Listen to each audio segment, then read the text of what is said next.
Vamos escrever agora a equação mais geral possível para as ondas estacionárias. Nós vamos falar de duas ondas estacionárias, ondas de matéria.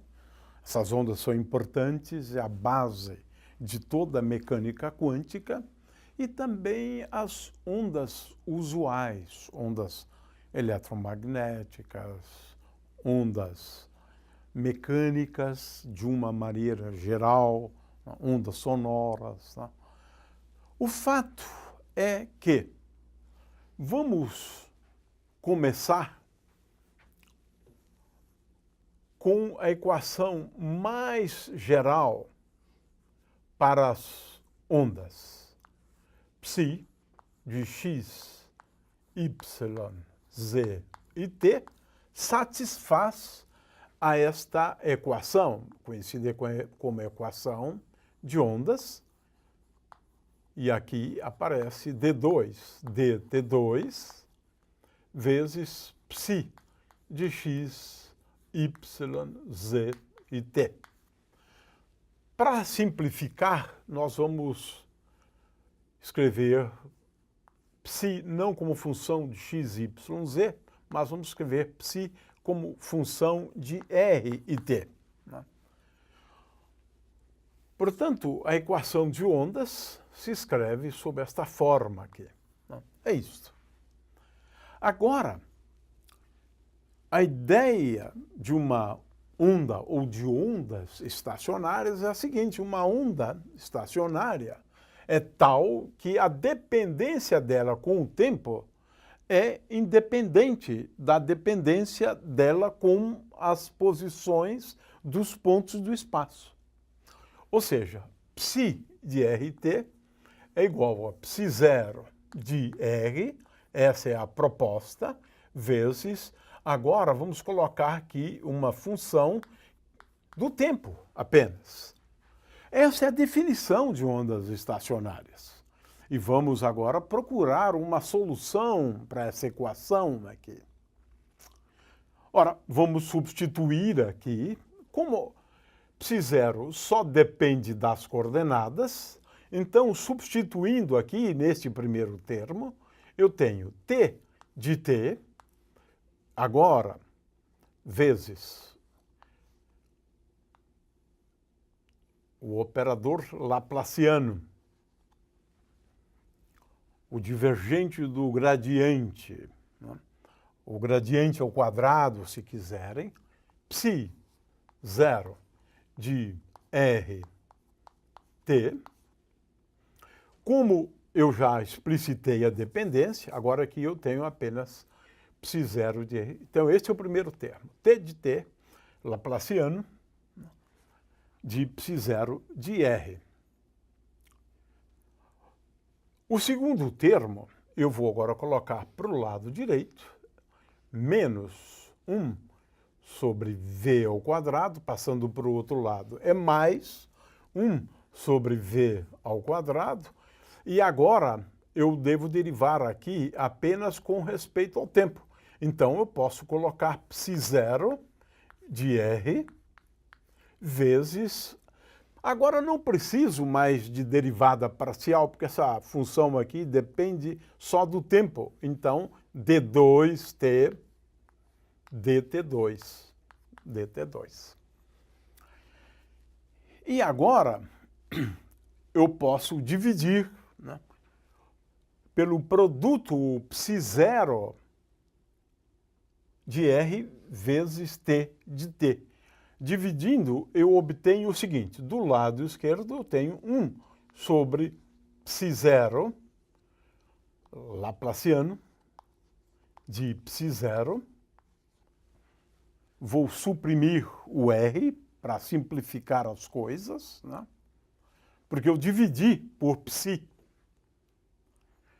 Agora vou dividir do outro lado também. 1 sobre v ao quadrado. E agora aparece aqui 1 sobre t de t vezes d2t dt2. É isto. O que eu tenho aqui é uma função da variável r, e agora aqui eu tenho uma função da variável t. Variam independentemente, são variáveis independentes. Ora, isso aqui só é possível se eu escrever este termo igual a este termo igual a uma constante. Eu tenho duas possibilidades de constantes, constantes positivas e constantes negativas. Então, eu posso colocar isso igual a mais k0 ao quadrado, mas acarretando um conjunto de soluções, e as que são mais interessantes é quando eu coloco menos k0 ao quadrado. Ou seja, eu posso ter aqui uma constante positiva, eu poderia abordar essa questão, mas vamos escolher essa constante negativa porque ela nos leva a soluções mais interessantes, que nós reconhecemos como sendo associado a movimentos periódicos, né?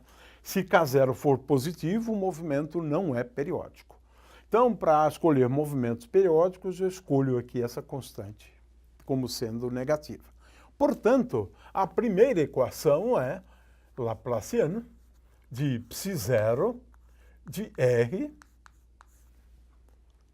igual a menos k0 ao quadrado, multiplicando por ψ0, portanto, mais k0 ao quadrado vezes ψ0 de r, isto aqui igual a zero.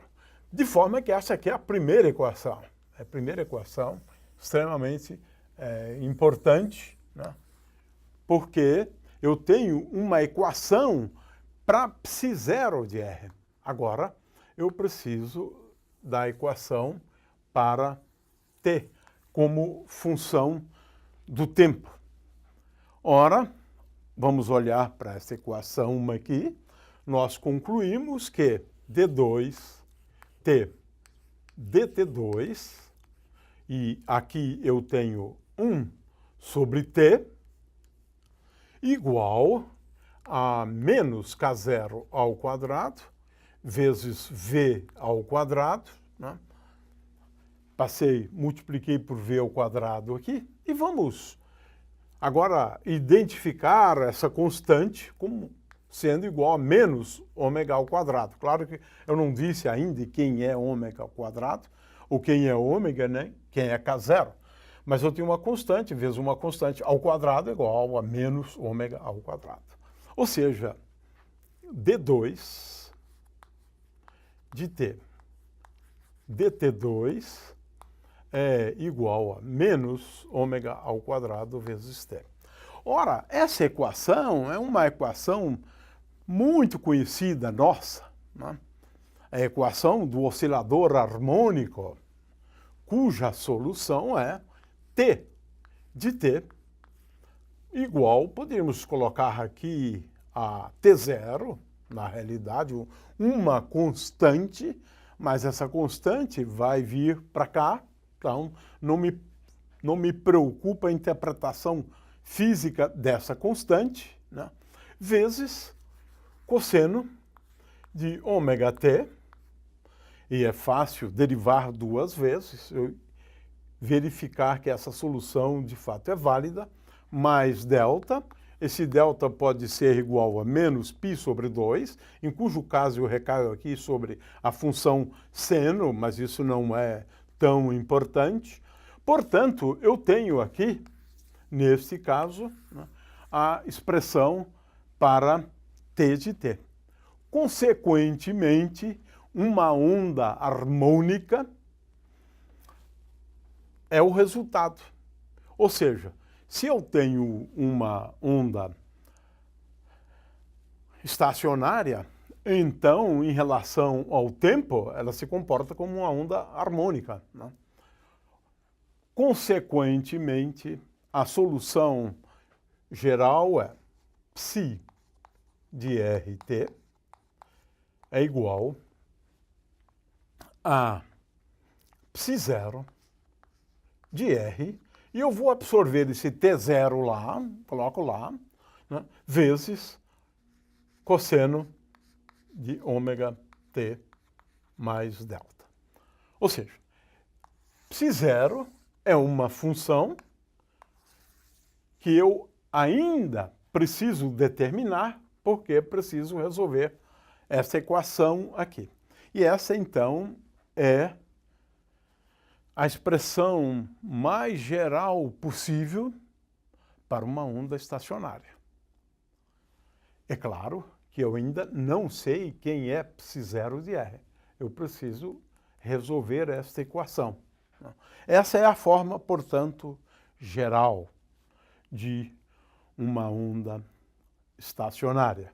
Ômega é igual a K0 vezes V, e a gente então consegue identificar K, né, como sendo o vetor de onda da onda. Né? V é velocidade de propagação da onda.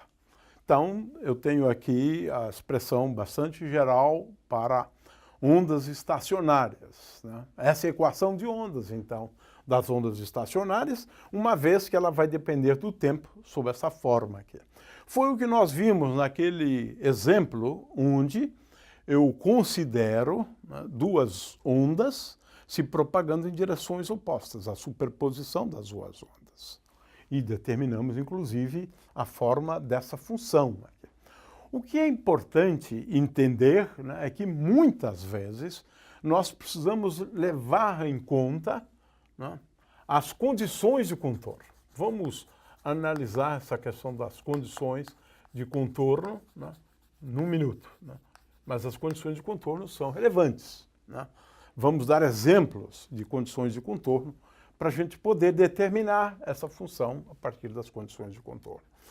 Para encerrar, eu quero dizer que, no caso das ondas de matéria, Ψ de RT se escreve como E elevado a menos IE sobre H cortado, vezes T, vezes Ψ0 de R. Ora, e agora, né? Essa é uma proposta. É claro que o que nós estamos aqui já é propondo uma forma para a função de onda, no caso das ondas de matéria. Bom, nesse caso a gente sabe que IH cortado vezes dψ dt, né, é igual a Eψ. Eψ. Esse E que está aqui, portanto, é a energia. Né?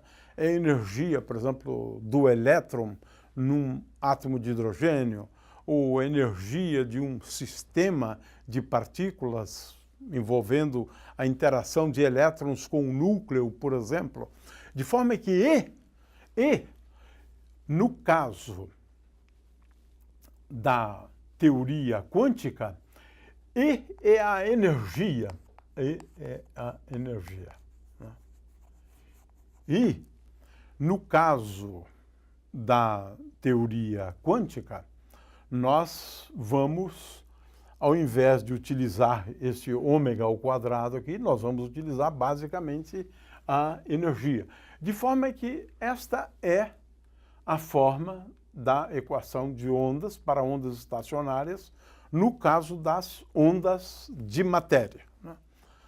O fato é que, em resumo, no caso de ondas estacionárias, temos que resolver sempre uma equação sob essa forma aqui, né?